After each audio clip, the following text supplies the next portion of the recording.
I often say the show is a lot of food and a little bit all over the place, and that has never been more true than in today's episode.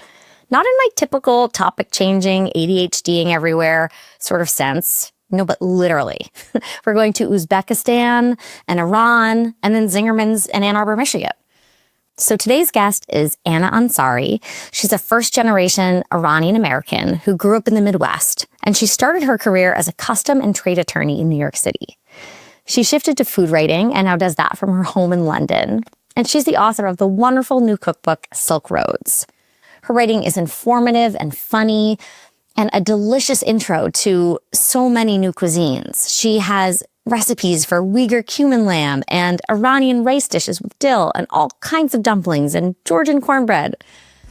Our conversation touches on her professional background, her childhood in Michigan, and diving into learning about new places and people and dishes with bold curiosity.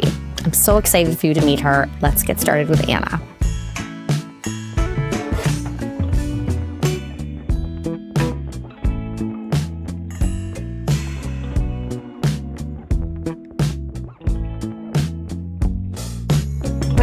This could happen to you. Anna Ansari, welcome to Not From Concentrate. Hi, Catherine. Thank you so much for having me. I'm so excited to be here with you. I have your beautiful Silk Roads cookbook. I've seen you on Substack. This conversation has been in the works for a while, and I'm just so glad that we finally get the chance to chat. Congratulations on the book. Thank you. Yeah, it's a weird thing to have a book published, right? Yeah. It's really quite, it's like exciting. And then, but people are like, oh, congratulations. I'm like, this is wonderful, but I worked on it for so long, and then you take this break and then it's out. So it feels like it's sometimes as if you had a kid and then 2 years later they're like, congrats on having that baby. But thank you. I'm really so proud of it. I'm exhausted. I am. No, thank you so much. It's been really such an exceptional experience, and I'm so proud of it and the reception it's gotten, and just the ability to get to talk to people like yourself as well about the book and about, myself and my background and culinary point of view. Yeah. Well, before we get into all of that, I would love for you to talk a little bit about how it feels to write a book, particularly as someone who went from an international trade attorney, trading customs attorney, if I butchered that. No, you did not. I mean, it butchered me. If you could give a little bit of background of how you ended up in this place of culinary anthropology and cookbook writing, and how did you end up here? Yeah. So, I mean, it's, kind of a long story, but also relatively straightforward as well, which is to say I live in the UK. I'm sitting here in my house in East London. I'm from Michigan, Iranian-American from Michigan, but I was in New York, and I met a man who is Scottish, and I am now married to him. And I moved across the ocean to be with him, basically because it was like, we either one of us had to move or we had to break up. And in moving, I had to give up a job that I had at an international trade and customs firm in New York City. I went to Brooklyn Law School. I went to Barnard undergrad. I went to Yale for grad school. I was like, oh, I'm good. I got this great job. I've got a great background. I'll move to the UK. And of course, I'll just get a job, in London, or in Edinburgh, which is where we had originally been located. And it was basically impossible for me to get a law job. It was either a question of, you're not in the right type of qualification. You need to requalify as a British attorney. Oh, and by the way, that'll cost you like $35,000. Oh, and by the way, you still have your other law school loans. Or, we're part of the EU, because this was before Brexit. It was like, we're part of the EU and we don't have customs and trade attorneys. We are in this sort of customs-free zone. All of our trading is done. We don't have these kind of rules, and then the ones that we do have, we don't need, you for. We've got the EU kind of authorities to take care of that. But yeah, if you want to retrain and you want to start from the bottom again, and I was over the age of 30, and I was like, I'm not doing that. Absolutely not. And frankly, I didn't love my job anyway, which was, I think, part of how I ended up moving to Scotland. I was like, sure, I'll move to the UK. No more law firm. But I couldn't get a job over here. And I think maybe in 2015, 15 or 16, a friend of mine who's been on your podcast, Georgia Friedman, was looking for recipe testers for her Cooking South of the Clouds cookbook. We had kind of just moved to London and I didn't know a ton of people and I didn't have a job. And I was like, sure, Georgia, I'll test anything you want. In my tiny little Notting Hill apartment, like I will run all over London to every single Asian grocery store. And I did. I had to go on many, like, a lot of the ingredients you couldn't get just in Chinatown. I was like, I'm going here, I'm going there. But I started recipe testing for her and just thought it was so much fun. And like, I've always enjoyed cooking and hosting, but I'd never sort of looked at food from a kind of like professional perspective. And she was so methodical in sort of like what she needed from me in terms of feedback for the recipes. So it was like learning how to read these recipes, not just from a perspective of somebody like opening a cookbook, but like, how do you really make things work? And so that experience was just really fun for me and really eye-opening in terms of like cooking. And, you know, I also was just like, was happy to have the few people that I knew. I would just have these like Yunnan dinner parties. I'm like, I'm testing another 6 of Georgia's recipes. Come on over. We're not going to end up eating till midnight, but it'll be delicious. And none of us had kids or anything. It was just like this delightful period of time where I just started recipe testing for, you know, one of my oldest friends, which eventually led me to meeting Olia Hercules online and recipe testing for her. So it was just this sort of like, which then led on to, you know, like, hey, your writing is good. You should start thinking about food writing. And like, that's what she told me. And I was like, oh my God, you're such an incredible writer. I will 100% listen to you. Like, this is like, wow. And so I entered a food writing competition on East Asian, sort of Asian food, and was shortlisted for that.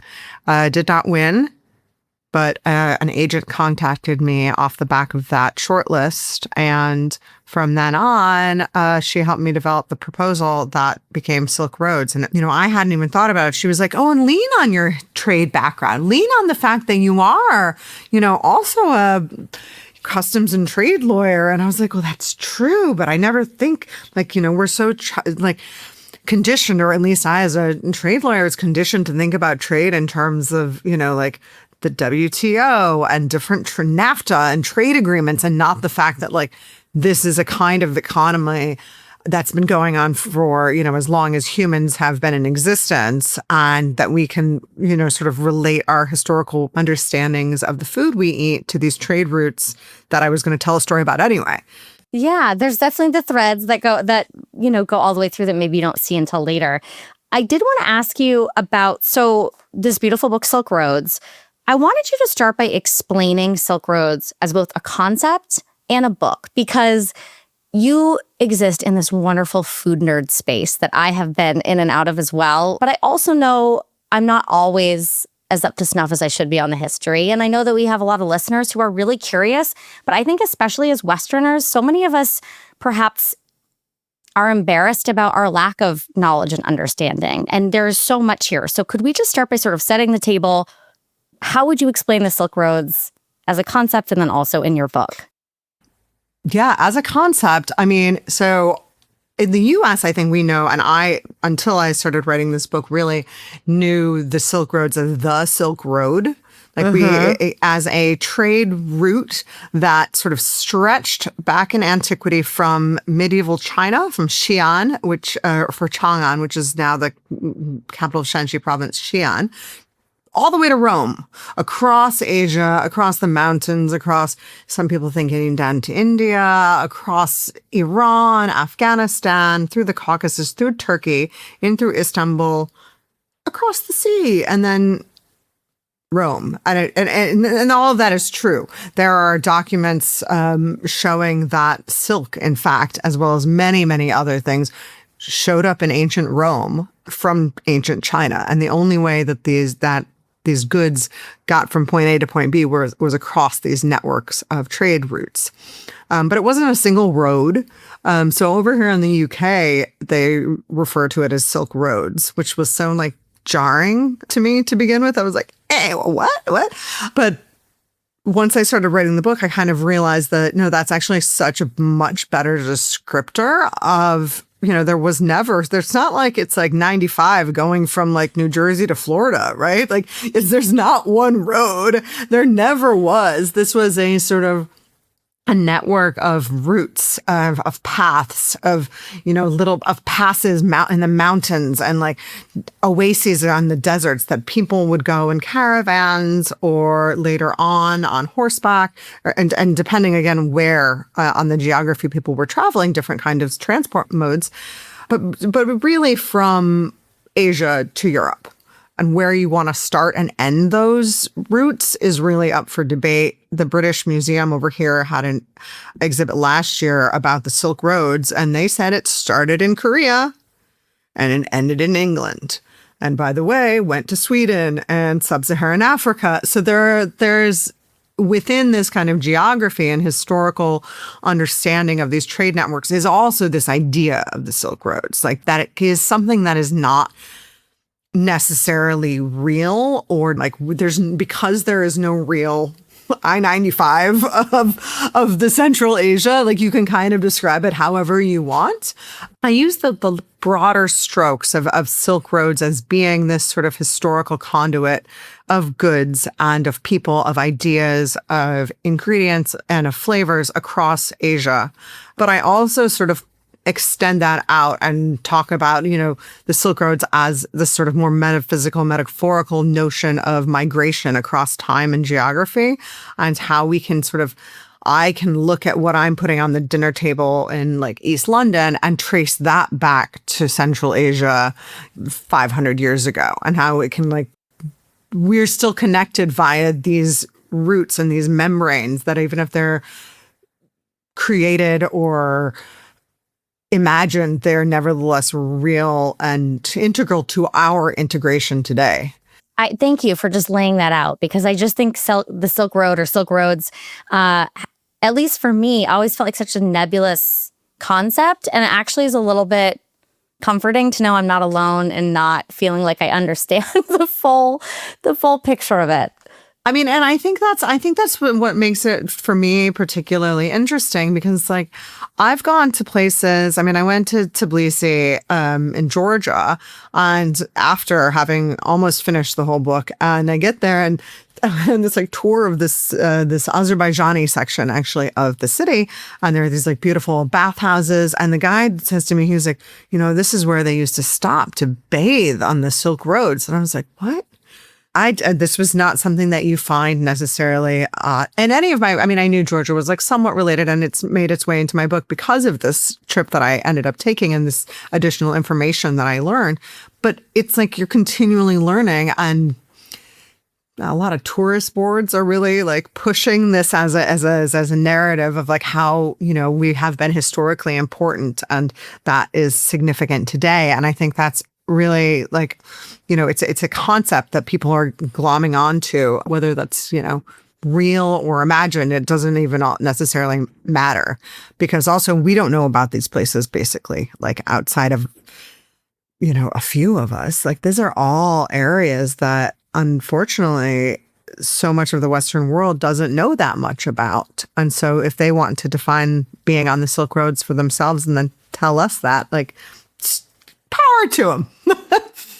I imagine it was not an easy thing getting this book sold. I could be wrong, but I just think, maybe this is cynical, but I just think about people wanting to have such a defined market, publishers feeling like they need such a defined market. And there is not a huge defined market for Uzbekistan, food from there, or even Uyghur food is finally getting some of its due.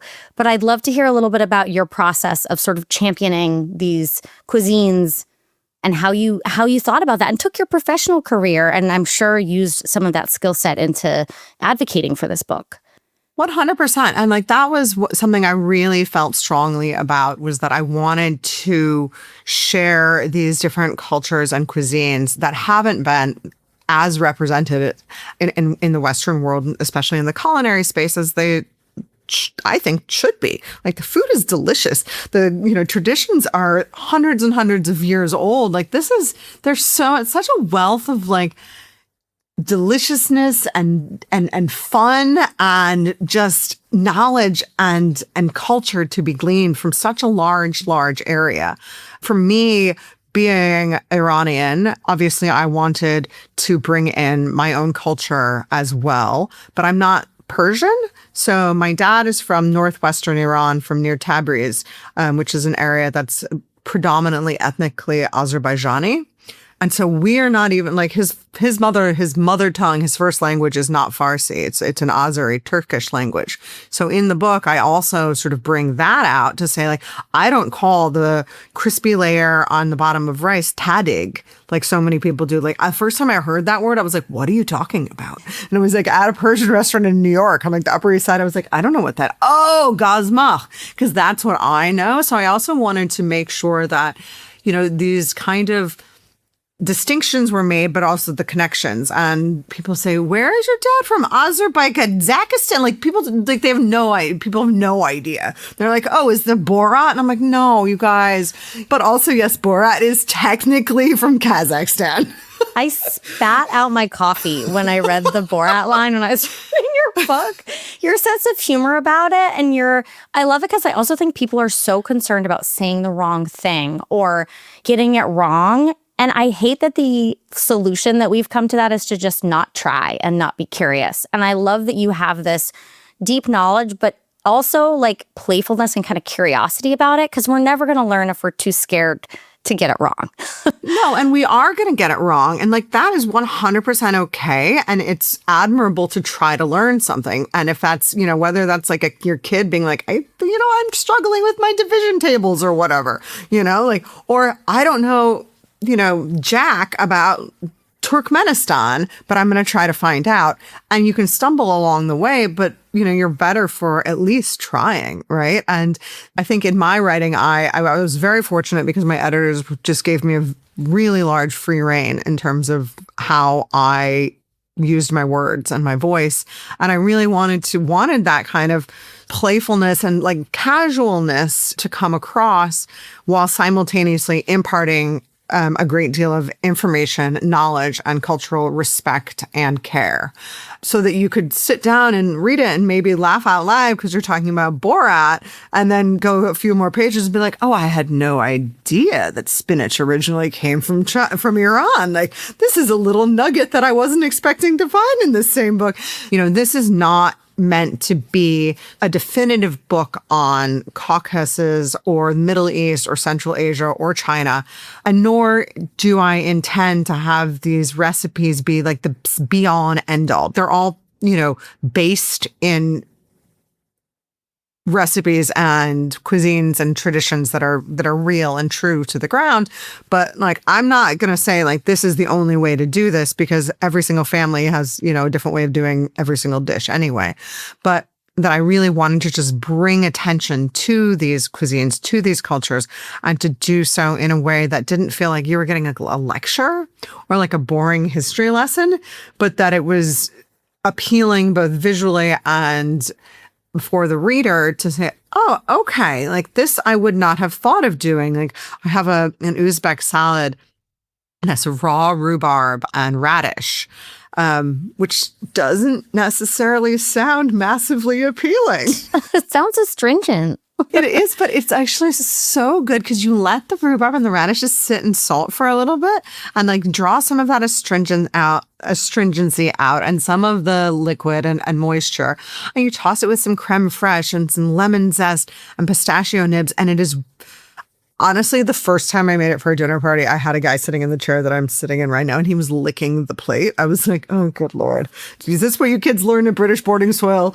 But like, he was like, I don't even like rhubarb, but something about this is so good. And it's just this idea that we can use these ingredients that we already are familiar with in what we would consider, in the US and the UK, new and inventive ways. But for millions of people, this is nothing new, but the ingredients are the same. Like we're so used to these. I want to actually, that sort of leads me to my next question. There's this part of the book where you're talking about your time in Beijing as a teenager, and you're eating these cumin lamb noodles, and it's this like taste, fragrance, memory that you can't quite put your finger on, and you make the connection that it's, the cumin and the lamb, which is like some of the Iranian food that you had at home. And I'd love to back up a little bit and just talk a little bit about your experience as an Iranian-American, a first generation. Your dad was a doctor in Detroit. Sort of set the stage there and how that set you up for this this journey? Because there's certainly some connections there, I think. 100%. And I think, well, I like to say, first of all, that I'm like the most American person that you can ever meet. Like, I'm a first generation immigrant and my mom's family came over on the Mayflower. Like, and I'm from the Midwest. I'm like, it's like as far back as you can go. And then as recent as it can be. But because of those sort of two sides to my identity, and growing up in the Midwest in the 80s and 90s, I definitely had some sort of, like cultural identity issues. I feel like I read these stories about people being like, oh, I didn't like, people made fun of me when I had my curry in my lunchbox and stuff. I never had that. I went to a very diverse school, but it was more like, I don't speak my dad's language because he was busy being a doctor, basically, and my mom's American. So we would have these parties and I couldn't understand what our Iranian friends were saying or anything. So it was like, well, you're not really one of us, right? Like, you might be one of us, but you're not really one of us. And then it would be a similar situation with the sort of waspy Michiganders who are like, you are a Middle Easterner. You are also not one of us. So it was, this entire, and I think especially, as a teenager, that can be really, really challenging where you don't feel like you fit in basically no teenager feels like they fit in. And if they do, they're crazy. But when it's like a cultural thing, I think for me going to China, first at age 15 and then a year and a half later for a year at age 17, it gave me that kind of space away from America, away from my mom's sort of white America, and away from my dad's kind of Iranian diaspora, and into an entirely, it's just geographically, culturally, culinarily, so incredibly different world, such an incredibly different world that I kind of didn't have to worry about whether I fit into the Iranian side of myself or the American side of myself, because I was just like a foreigner in Beijing. And they don't care where you're from. You're just so Laowai. So, I think for me, it allowed for some sort of I could be myself, which was really special and amazing. And, it continued on for years. I've lived in China for 4.5 years, on and off over the years. And if I hadn't met my husband, I would have quit that law job, by the way, and I was going to move to Hong Kong. But I was like, I'm going to go work at a law firm in Hong Kong because it's cooler there. But I think that, understanding who, or not understanding necessarily who I was and what sort of different aspects of myself and my identity and my culinary perspective were, as a teenager and maybe in someone in my 20s, really sort of got stripped away as I got older, as I became a mother, and as I started sort of approaching also this book specifically and realizing I can be kind of all of these things at once, and that's okay. I have a quote in the book from, Gabrielle Zevin's Tomorrow and Tomorrow and Tomorrow book, where she talks about being a mixed race person and being a half of two things and a whole of nothing. And my sister was telling me there's apparently some very beautiful James Baldwin quote about a similar thing, for half African American, half white person. And I think that it's something when you're a quote unquote mixed race or half of somebody or another's culture that we struggle with. Where do we belong? Are we both of these things, or are we neither of these things, or are we one or another? And I really think that researching this book for me helped me realize that I'm all of these things, and we all are, and we can be all of these things, and we are all the products of migration and of movement and of travel and of evolution and sort of innovation, whether that's as sort of clear as, being a, first generation immigrant or not. I mean, it doesn't have to be, but we've all been we're all a product of this movement of people, whether we like it or not. And what was that process like researching for the book? And also, I'm curious, what bits of your law school training, your career did you bring to this new project? Honestly, it's funny you should ask. My sister I have a lot going on this week. Just so you know, the reason I was out of breath earlier, it's I have cooked lamb shanks for 24 people earlier today, as well as an Iranian stew. I'm doing like a supper, like a charity supper tomorrow night. Then I was like, okay, and now I'm going to have this podcast with Catherine Smart. Then I got to go to this event tonight. Tomorrow, I just like have a lot on my plate right now, and I'm very, very happy about it. But I was telling my sister this, and she goes, I just remember you sent me a picture from your office once, at your law firm, where it was just like the entire floor. You couldn't walk because it was just covered in those like reams of documents. And you were like, well, I can't get out of here until I finish all of this. And she was like, and I just remember you just got it all done. You just were like, okay, this is the task at hand. This is what I got to do. And so I do think that, and I was just kind of laughing because she was like, see, you can do all of it this week. You're fine. You got through those documents. You can get through all of this. But I do think that is actually a valid thing that I do bring to what I'm doing now in food writing, in the food world, is this sense of like deep devotion to hard work, let's just say, or not fear of hard work or something. I think I don't shy away from a challenge. And if I have deadlines, I will meet them. And so, I had 9 months to write this book, and I was like, okay, how am I going to schedule my time? How am I going to do it? And I was extremely methodical and just sort of scheduling out that entire period and making sure that I got everything done to time. But further, I think that, I don't know in the US as much, but in the UK, there are a ton of former lawyer food writers. And it's like every other person I meet is like, oh, no, I used to be in corporate law. Oh, no, I used to be in trusts. And I'm like, what did this industry do to us that we all turned to food? But I think one of the great things about having a legal background and legal training and writing recipes is that attention to detail as well.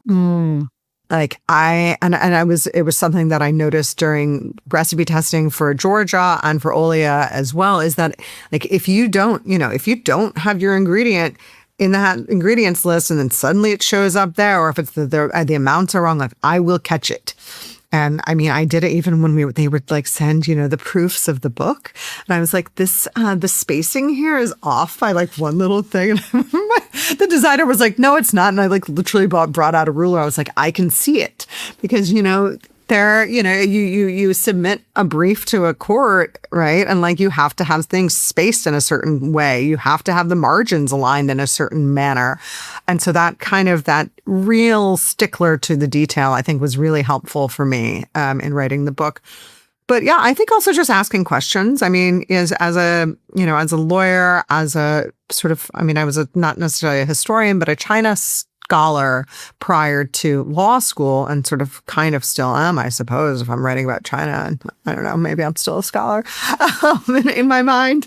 But I think asking questions and trying to draw connections that are, logical, and making strong arguments where maybe you wouldn't necessarily look to find an answer without like jumping to conclusions. Like I don't say anything in Silk Road that's not, like I'm not interpreting any sort of historical data and then giving you my own take on it. I'm just presenting facts in a hopefully quite compelling manner, which I guess is like the kind of thing that you would do if you're like doing like an opening statement, like in court.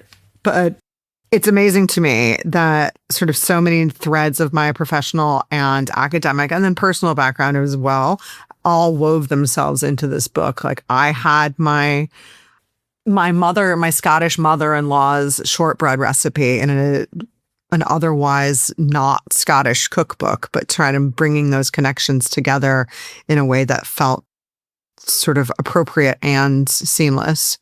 Speaking of recipes, if someone has this book and they are looking at the beautiful photographs and reading the incredible essays, but are like, where do I dig in? Where do I start? What are one or two of your favorite sort of entry points, not to miss recipes that people should make?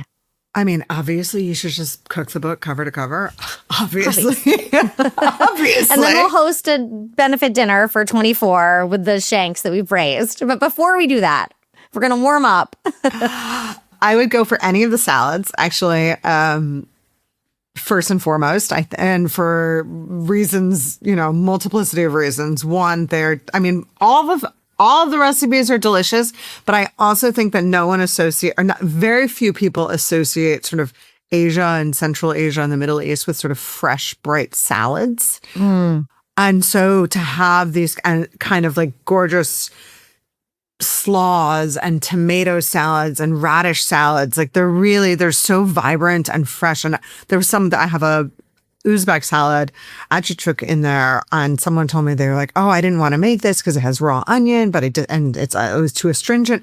So they said, and I made the way you said to make it, and you soak the onion a little bit beforehand to like remove some of the astringency. And they were like, "Wow, that's delicious." I was like, "Yes, well." That's what you eat every day in Uzbekistan. Additionally, I think a rice dish would be a good one to go with. And while sometimes the Iranian rice cooking can be challenging, and I have some in there, they're all pretty easy to me. They're pretty easy. I'm very, very good at like giving instructions, but I think the intro rice dish would be the Uzbek plov. And could you explain what a plov is for anyone who doesn't know? You know how we have like rice pilaf? Yes. Pilaf is I don't even know where that word is from, but it's a derivative of plo and plov, which basically means rice. And so in Uzbekistan, their national dish is plov, Plov, and that is just a rice dish that typically has carrots and cumin and lamb and oil. Yum. And just kind of, oh, it's really good. So good. I mean, I was like the first time I ever heard about plov was my high school boyfriend at our 10-year high school reunion. He was like, "Yeah, I'm going to Uzbekistan for the summer." And I was like, "Okay, like we're not friends anymore, but that sounds cool." And he was like, they have a national dish is rice, Anna. And I was like, "Excuse me, what?" And then he proceeded to tell me, and like they have competitions, like plov competitions, rice competitions, and these giant cauldrons filled with rice. And there are so many different plovs in Uzbekistan. There are different plovs across Central Asia. And obviously there are so many rice dishes in Iran and Azerbaijan and Afghanistan. But the Uzbek plovs are so simple to cook because they're just a layering. You kind of just soften your carrots, add your chickpeas and your lamb and onions, add some stock to the pot, and like along with your rice, obviously, and just let it cook. And I mean, I think my plov maybe has like 7 ingredients across the board, and it's so good and it's really easy. And there's a woman I went to graduate school with. She lives in Michigan now. I don't know why that matters. I don't even know why. Well, we haven't brought up Michigan. We've talked about like every other corner of your book, and Michigan obviously is a part of the story. So it is. Well, and that's the thing. So I did an event in Michigan at Zingerman's. I don't know if you know Zingerman's. Yes, Deli. I do. And yeah. So I did in conversation with the founder of Zingerman's, Ari Weinswig, which was like, honest to goodness, like a little Michigander foodie lover's dream come true. Truly, I was like, I've been going to that place, and I just found out that Zingerman's turned 44 this week, and I'm 44. I was like, oh, I'm the same age as Zingerman's. We've been here together this whole time. And for people who don't know, Zingerman's is a massive mail order food business. It is started out as a delicatessen in Ann Arbor, which it still is. That has, frankly, like the best sandwiches in the world. And they have a bakery. Anyway, tons of stuff. But I did an event with Ari, and, just talking about my book. And we had sort of all of these people from across my life show up there. My elementary school teacher, the woman who taught me how to ride a horse when I was 6 years old, my aunt who drove 2.5 hours, a girl I went to high school with, my sister's medical school classmate that I hadn't seen since my sister's wedding in 1997. Like, it was just like, Anna Ansari, this is your life. And one of the reasons I think so many people came, and my family was so excited because they were like, we're such Michiganders, right? And it was like, oh, this is at Zingerman's. Like, this is a big deal. And there's this sort of like beautiful community that you get in these smaller areas that, I feel like in my 20s, I maybe like wish I had, grown up in New York and like gone to Gossip Girly type school or something like that. And now I'm so happy that I grew up where I grew up. And because of that, maybe more limited culinary touch points. They're also concentrated. You know, like it was like Zingerman's for me. Everyone's like, "Oh, you're going to here, you're going there." I was like, "I'm going to Zingerman's."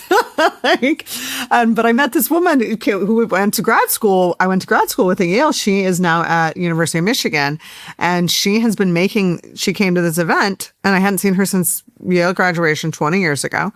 She has been making this plov. And she like has a self-proclaimed terrible cook. And she made it for Thanksgiving. She just keeps sending me pictures. Every cookbook author's dream. It's my dream. She goes, what's hilarious to me too is she's like, everyone at my gym has bought your cookbook. I'm like, what do you guys do at your gym? She said we had a potluck and we brought food to gym, like Silk Road's food. But it was the plov that, despite her thinking this is not really something that I'm going to be able to do, she was like, this is so easy. It's so good. And then it gave her the confidence as well to just like dig further into the book. So I think a lot of recipes are like that. I mean, I'm not a trained chef. I haven't gone to culinary school. I've never worked in a restaurant. So all of the recipes are meant to be for the home cook.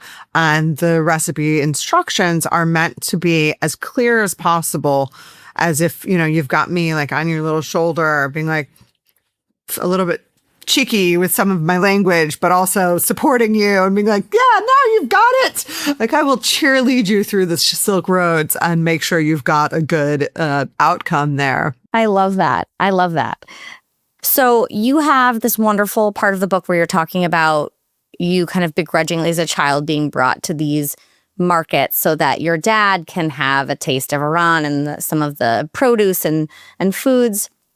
And for me, markets have always been like the entry point in discovery. I grew up in rural New Hampshire, and in college, I found like an Asian market where I would go, and that was my first introduction to a bunch of Korean foods and different foods there. I studied abroad in London. I lived in Regent's Park and would adventure out. So for folks who have not spent a lot of time in markets or might be intimidated by them, because I know some of my non-food friends just feel like kind of really intimidated. What is your advice? Yeah, what is your advice? What would you say to someone about, you know, checking out markets and how they can be an entry point into a new culture, a new cuisine? I mean, yeah, I did not enjoy going to Eastern Market as a child. I love it now.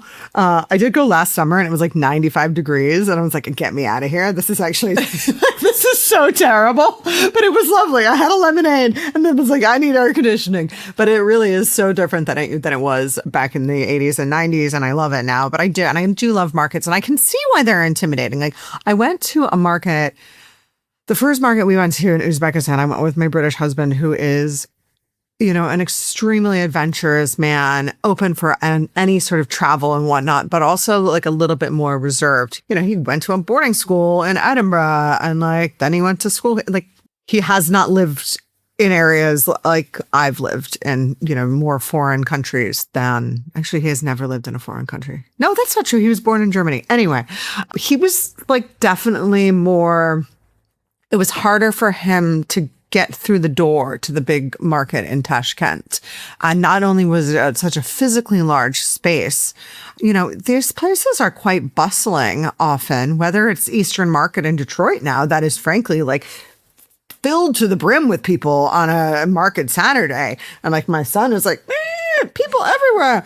You know, I think when you go to a foreign country, and it can really be off-putting to be in large crowds for a lot of people. And like oftentimes in markets, there's much more like noise and shouting. People can be bargaining or just talking. Oh, no, give me that one over there. I mean, you see it at like, you know, at a farmer's market, even a small farmer's market in the US, you know, you're reaching over each other to try to get something. It's not as sort of sanitized as like going to Whole Foods, you know?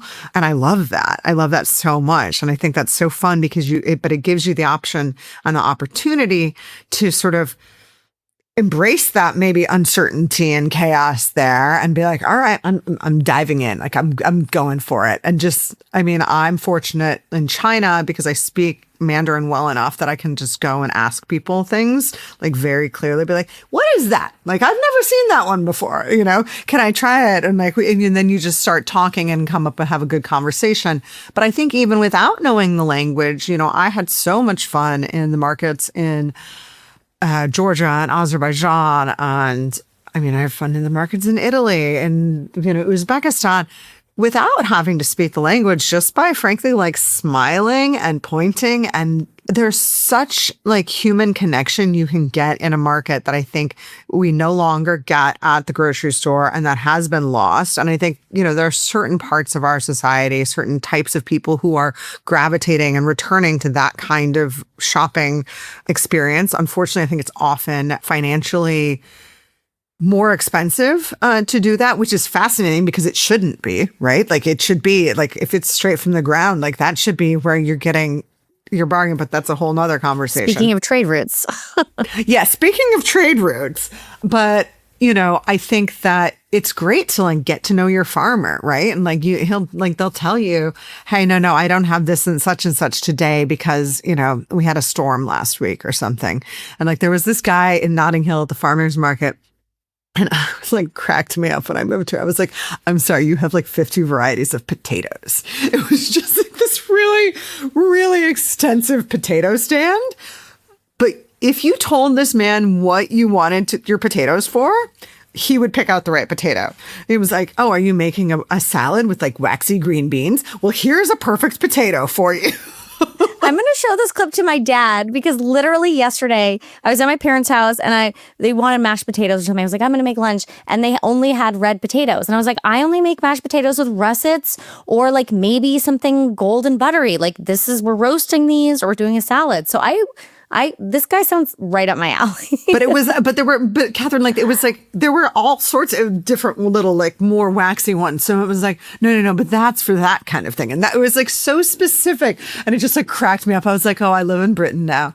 But it was so helpful, and it's so wonderful to have those connections and to have that interaction and that human touch to our food, right, is so important because I have no interest in going to a grocery store that ends up being one of those old Times Square automats or something, where you press a button, and suddenly a carrot appears. No, thank you.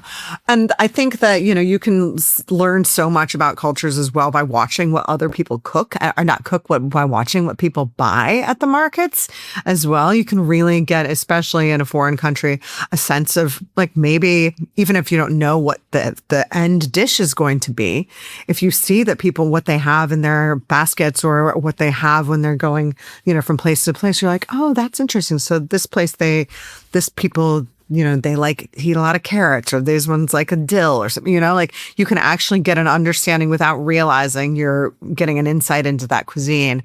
There were a lot more pickles in Uzbekistan than I expected. I was oh, all the pickles. No, I love a market. I love a wet market. I love the gore of a market. I love the vegetables. I love a flower market.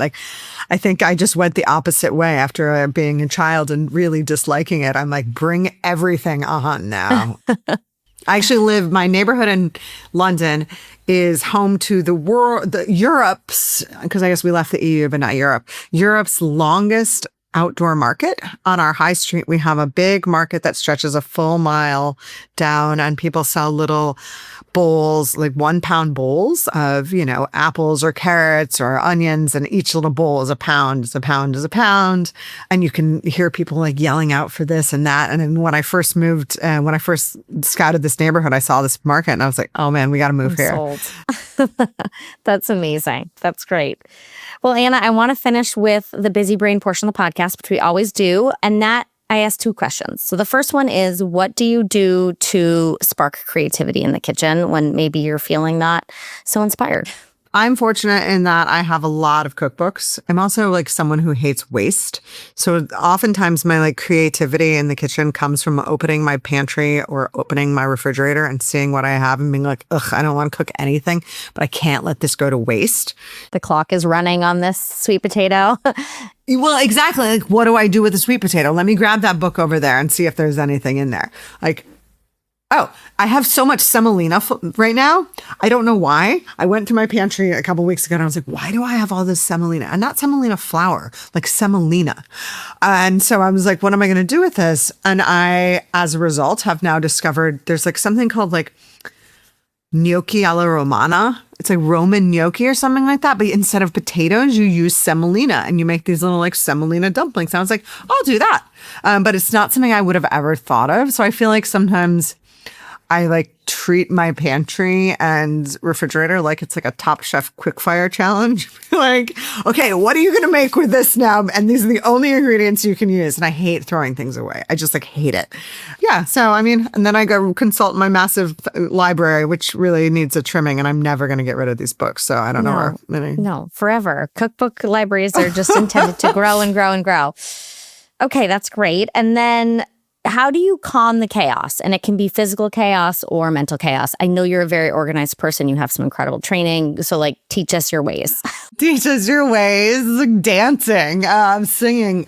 How do I calm the chaos? I mean, oh my God. You should see my house. It is chaos. It is. I have a 7-year-old. There's like Lego over there. There's Duplo over, or like not Duplo, what is there's Magnetiles over there. I just like ignore that stuff and focus on what I can control. I read a lot, especially during the cookbook writing experience. I was reading every night. I decided I like couldn't watch television. I wanted to just have something that was like really, really calming in the evening at the end of a day of either researching or writing or cooking. I was like, I will read. So I calm my mind before bed by reading. I don't listen to podcasts while cooking. I don't listen to radio shows while cooking. I listen to music and I like sing to the top of my lungs. I'm like, people who sing in the shower, I don't sing in the shower. I sing in the kitchen. Like I was just like belting the entirety of Hamilton earlier this morning. Like cooking my lamb shanks, it's not going to waste my shot kind of situation. But I feel like for me, that kind of like, I love music. I'm a real like concert going music fan, and my husband's not, so I also really listen to music when I'm by myself in the house, and I turn up the volume and I will then clean my house, and it might be like some fun 90s like garage rock playlist that I've put together, or like Bob Dylan or Hamilton or something, or like I was really into a Tribe Called Quest a couple weeks ago. Yeah, and just let yourself sort of be taken away by that kind of the beautiful sounds that people can make. I mean, I'm not a musician, but I think that music plays a massive role in my life. it sounds like you have some wonderful advice for our nervous systems. Like read before bed, shut off your electronics, and stop trying to self-optimize every moment of the day and listen to the music. I think those are very good pieces of advice.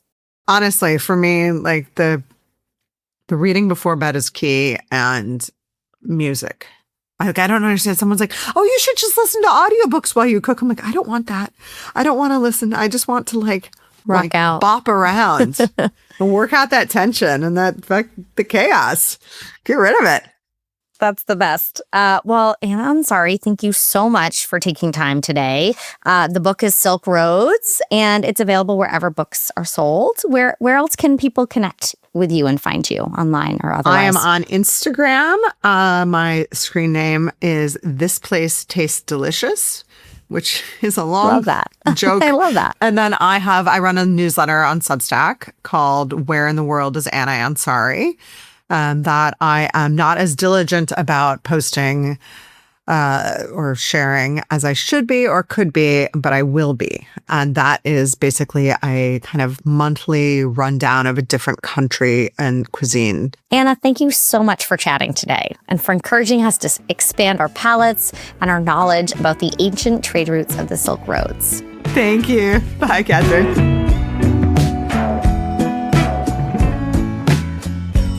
And you. I hope you enjoyed the conversation, and I hope you're ready to try some bracing salads or maybe tackle a fragrant plov. I am certainly up for the challenge. And if you are signed up for the Not From Concentrate newsletter, you guys, which you can do at catherinesmart.com, you'll get a recipe from Anna for that plov. And each week you get a newsletter with recipes and tips from so many of our generous guests. Now, before you go, I'm going to ask you what I always do, and that is to please follow Not From Concentrate wherever you get your podcasts. And if you haven't yet, could you pretty please tell a friend? Tell a friend about our podcast. I need your help spreading the word so we can find people who love food and have busy brains. Thanks so much, and I'll see you next time. Not From Concentrate is produced by me, with audio and video editing by Kevin O'Connell. Our assistant producer is Allie Miller, and the theme music is by Kylie Daly.